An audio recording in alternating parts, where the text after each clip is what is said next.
नमस्कार, जनप्रभात सुपरफास्ट में आपका स्वागत है। मैं हूं हेमेंद्र सिंह। एक नजर डालते हैं आज की सुर्खियों पर।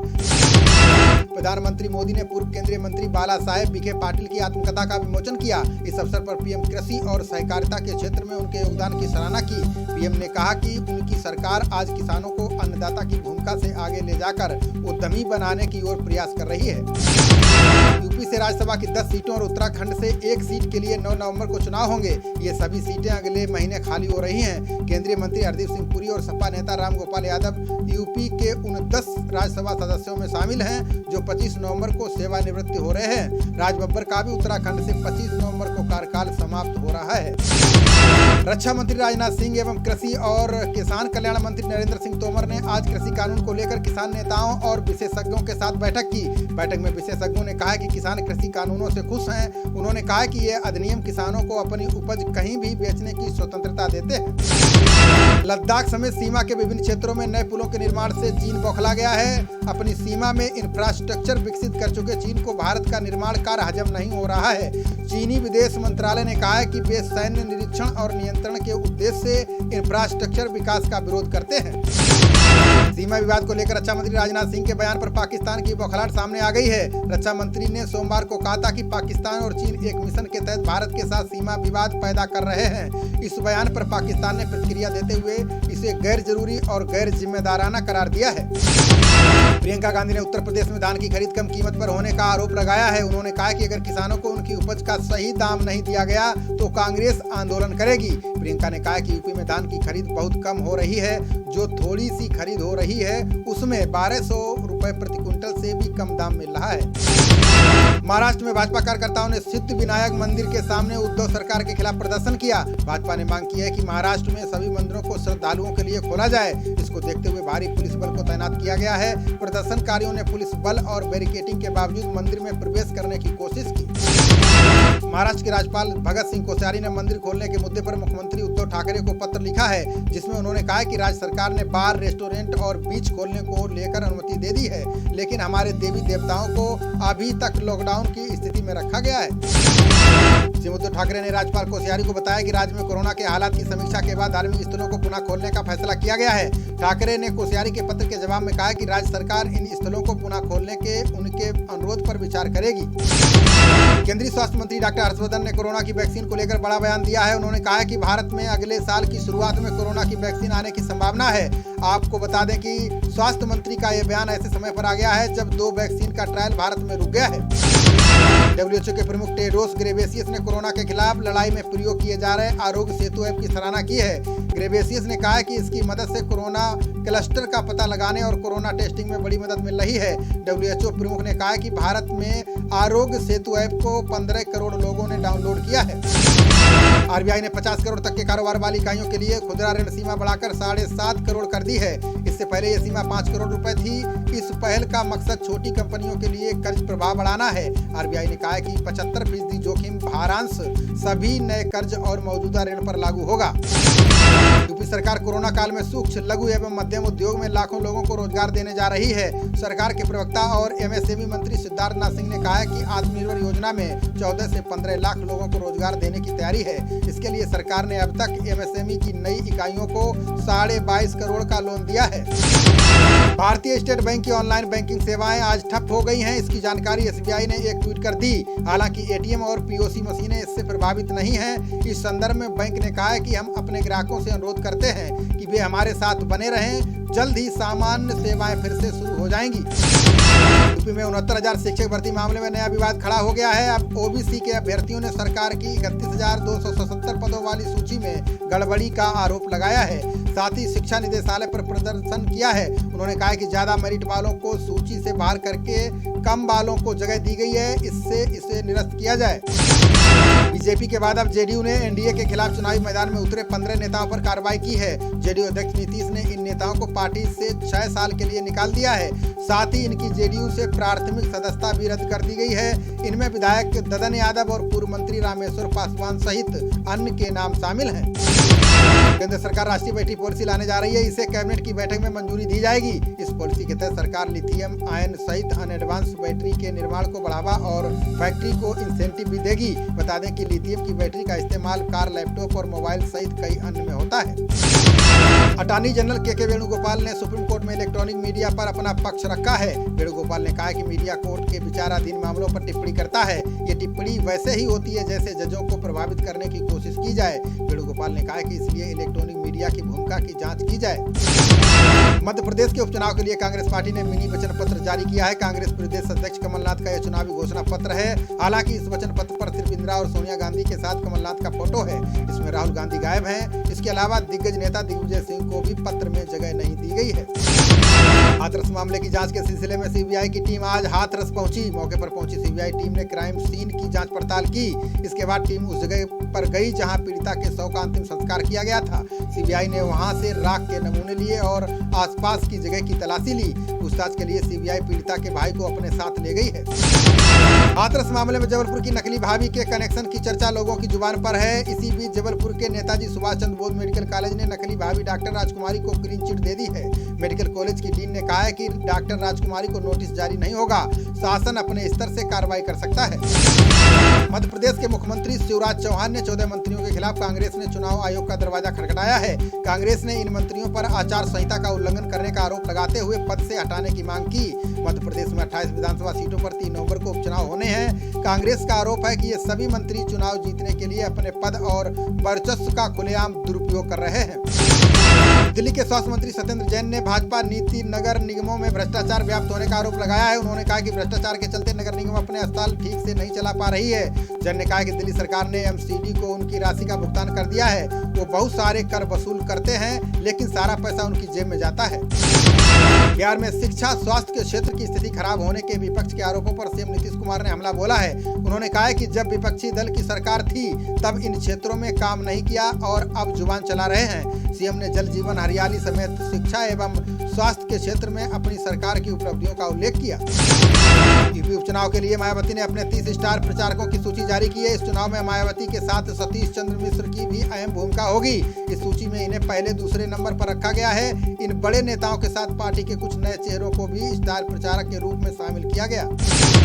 कोरोना से ठीक होने के बाद अमेरिकी राष्ट्रपति ट्रंप ने फिर से चुनाव प्रचार अभियान की कमान संभाल ली है। ट्रंप ने एक चुनावी रैली को संबोधित करते हुए कहा कि वे खुद को इतना शक्तिशाली महसूस कर रहे हैं कि वो दर्शकों में मौजूद हर किसी का चुम्बन लेना चाहते हैं। अपने भाषण से पहले ट्रंप ने भीड़ की ओर अपना मास्क उछाल दिया। बिहार की बेगूसराय रैली में कन्हैया कुमार ने मोदी और नीतीश सरकार पर हमला बोला है। कन्हैया ने कहा है कि अब बिहार में ईवीएम की जगह सीएम हैक किया जा रहा है। पिछले चुनाव में जनता ने बीजेपी के विरोध में वोट देकर नीतीश को सीएम बनाया था, लेकिन कुछ ही महीनों के बाद बीजेपी ने सीएम को ही हैक कर लिया था। बिहार विधानसभा चुनाव में शिवसेना गठबंधन करने जा रहा है। शिवसेना सांसद संजय राउत ने कहा है कि बिहार में शिवसेना करीब 50 उम्मीदवार उतार रही है। इसको लेकर पूर्व सांसद पप्पू यादव से चर्चा हुई है। इसके अलावा बिहार की कई और स्थानीय पार्टियों से भी बात हुई है। ये पटना जाकर प्रत्याशियों के नाम घोषित करेंगे।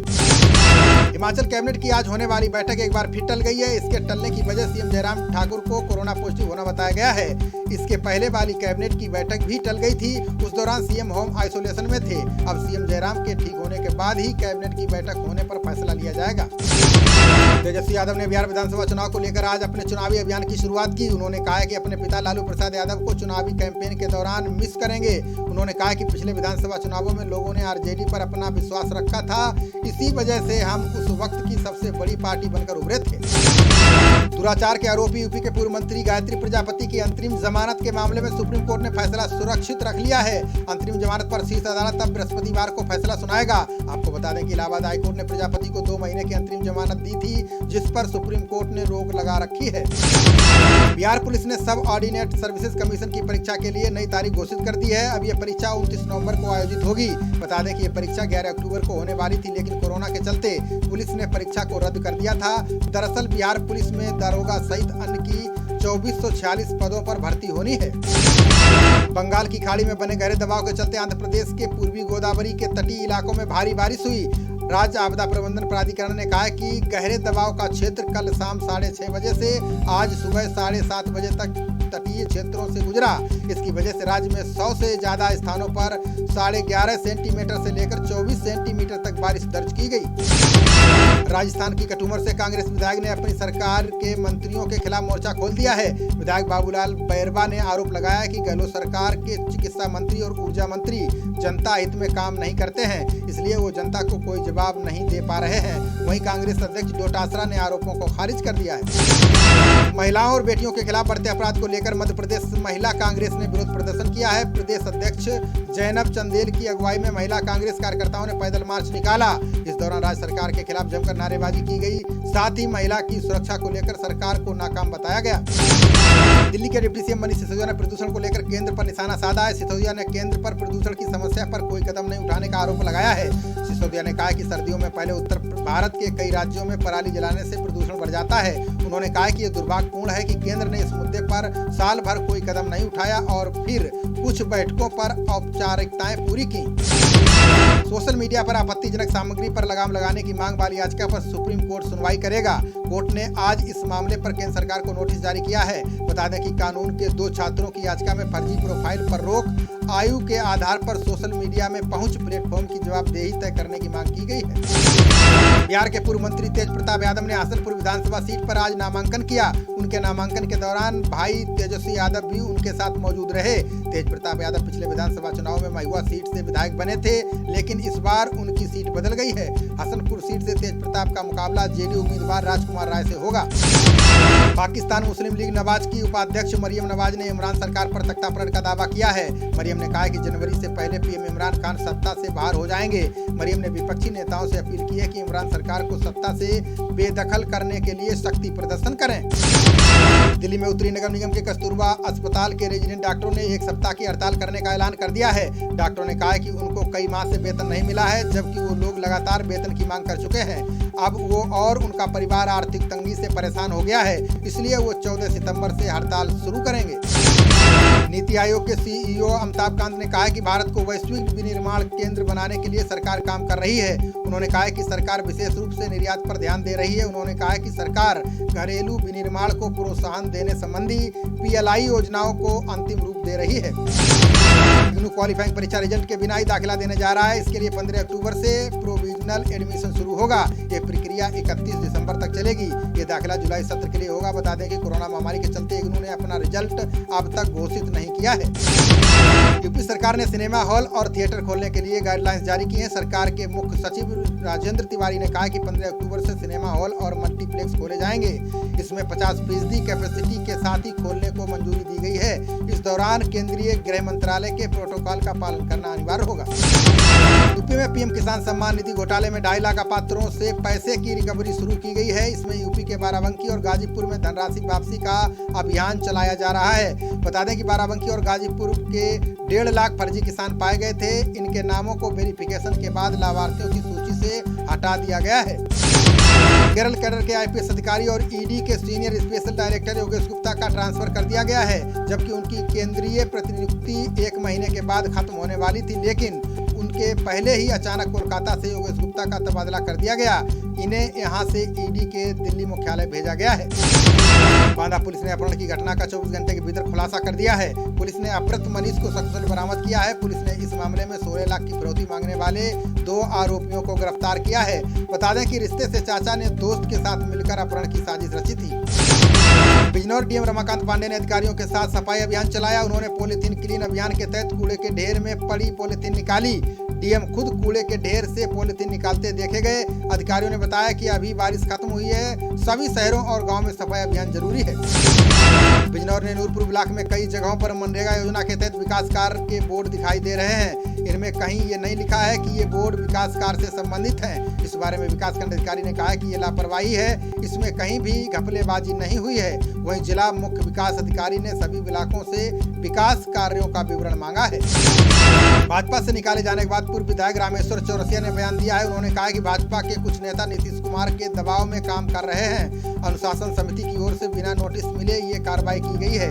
ये लोग बीजेपी को बर्बाद करने में लगे हैं। बीजेपी कार्यकर्ताओं को निशाना बनाया जा रहा है। रोहतास जिले में कांग्रेस 2 सीटों पर चुनाव लड़ रही है। करगहर से संतोष मिश्रा उम्मीदवार बनाए गए हैं, वहीं चेनारी से मुरारी प्रसाद गौतम मैदान में उतारे गए हैं। जिला महासचिव रमेश पांडे ने दावा किया कि कांग्रेस दोनों सीटें जीतेगी। उन्होंने कहा कि नीतीश कुमार के प्रति लोगों में नाराजगी है। विकास योजनाओं में लूट के कारण सरकार की छवि जनता में नकारात्मक हो गई है। खबरों का सिलसिला जारी रहेगा, देखते रहिए जनप्रवाद। नमस्कार।